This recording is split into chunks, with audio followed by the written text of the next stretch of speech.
at Mass for the last couple of Sundays. Those who have been seeking to enter the Catholic Church, the elect as they are collectively known, have gone through what are called the Scrutinies. This is the culmination of a process by which they learn about our Lord, the Church, what we believe as Catholics, and how we are to live. And we have had the happy opportunity to both meet and pray for them. Historically, adult catechumens underwent these scrutinies or examinations to assess their readiness to receive the sacrament of baptism. For those who have gone through or sponsored someone in RCIA, the Rite of Christian Initiation of Adults, the scrutinies are not an unfamiliar term, but for cradle Catholics they may be. And that is to be expected, for over the centuries, the number of infant baptisms quickly outnumbered the number of adult conversions. Happily, however, we are still blessed with a good number of adult conversions, and so the Church incorporated into Cycle A of the liturgy readings that directly address each of the three scrutinies that occur on the third, fourth, and fifth Sundays of Lent. In the first scrutiny, the elect are instructed about the mystery of sin from which all mankind longs to be delivered. In the second scrutiny, the catechumens are introduced, if you will, to our Lord and Redeemer, who is the light of the world, who came to save us from sin. And in the third scrutiny, we see our Lord raise Lazarus from the dead, powerfully demonstrating that he indeed can save us. Thus, the scrutinies take the elect from a knowledge of the dire consequences of sin to our Lord and Redeemer who can save us, with the intention of increasing their desire for salvation as they draw closer and closer to their baptism. Clearly, we too can profit by reflecting on the consequences of the first scrutiny as the consequences of sin as well. For unfortunately, it's easy to take for granted our own salvation that was obtained at so great a price by our Lord. You'll recall from the Old Testament readings at Mass, quite often the Israelites could be found grumbling against Moses for leading them out of Egypt, which symbolically represents sin. They longed for water, life-giving water, but even so wanted to return to Egypt, that is, the sin they left behind, even though only slavery and death awaited them there. And being about halfway through Lent, in some small way we can sympathize with the Israelites in their thirst for water. For in keeping our Lenten resolutions, we sometimes find ourselves yearning to return to our pre-Lenten practices, to return to Egypt, if you will. But that would defeat the very purpose of Lent, which is to purify us, to leave behind forever whatever separates us from Christ, and so prepare us to witness the culmination of our Lord's paschal mystery, his life, death, and resurrection. But even more than that, we are to bear witness to the paschal mystery by how we live, by how we die, and by our hope in the resurrection. That is the essence of the universal call to holiness for all the baptized. Growing up in New Mexico, I can tell you from personal experience that deserts are stark and harsh, but they can also be beautiful because they have a way of purifying and clarifying what's important. In the desert, you only carry what you need: protection from the oppressive heat during the day, as well as the frigid temperatures at night. And most of all, of course, water. You die slowly and miserably if you do not have water. When the Israelites left Egypt, they had to leave many things behind, things that would be of no use or even harmful to them if they tried to bring them to the promised land. But on the way, they insensibly became bitter that they had been freed from Egypt.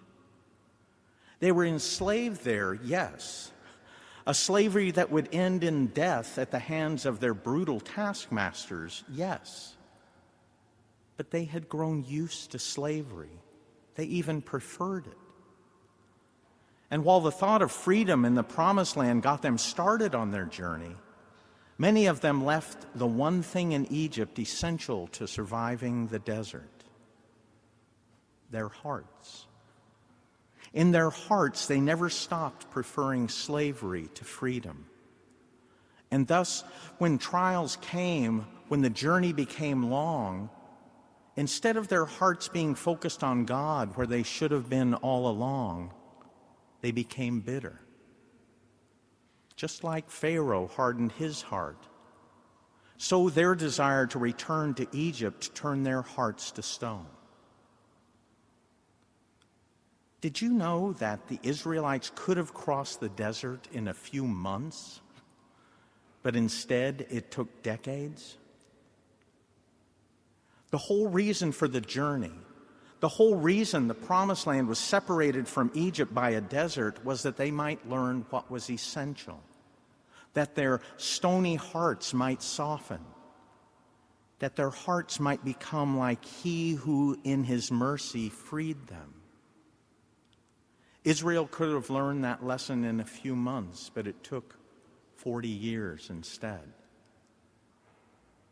I think the image of the Israelites in the desert is a very apt metaphor, for we too must pass through the desert of this life before we can enter the heavenly Promised Land, and for the same reason, so that we can learn what is truly essential for our journey and what we must leave behind.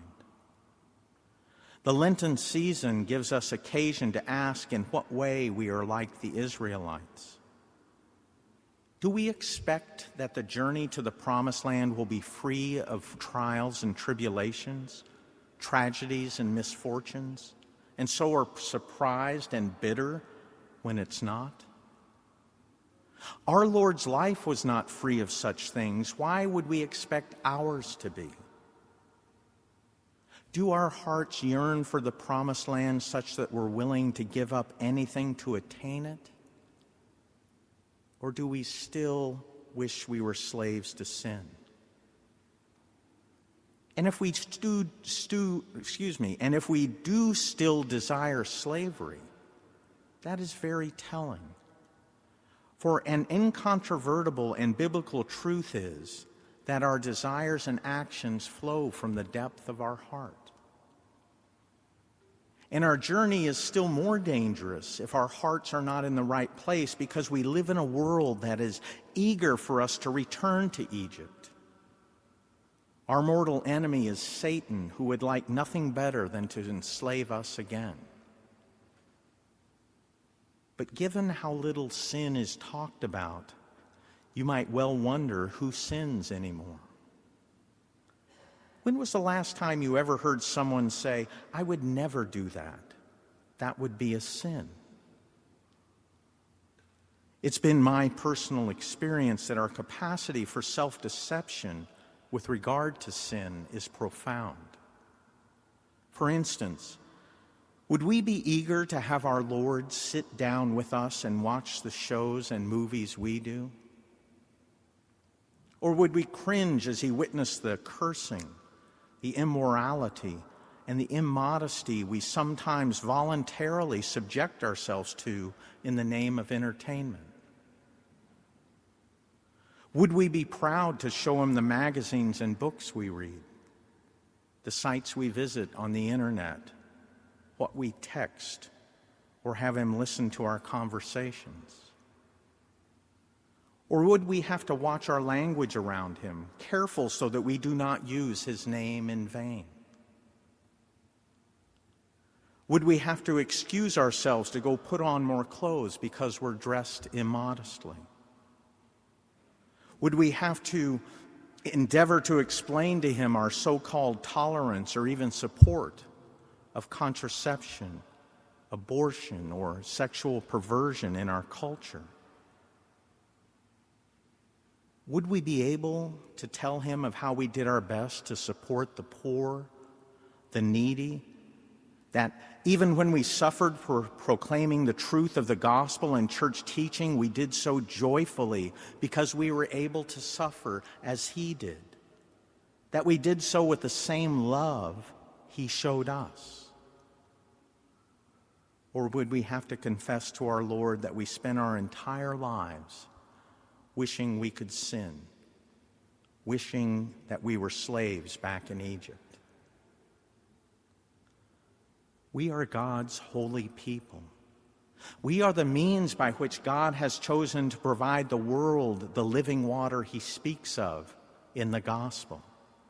And we need to ask ourselves, are our hearts yearning for Egypt or for the promised land?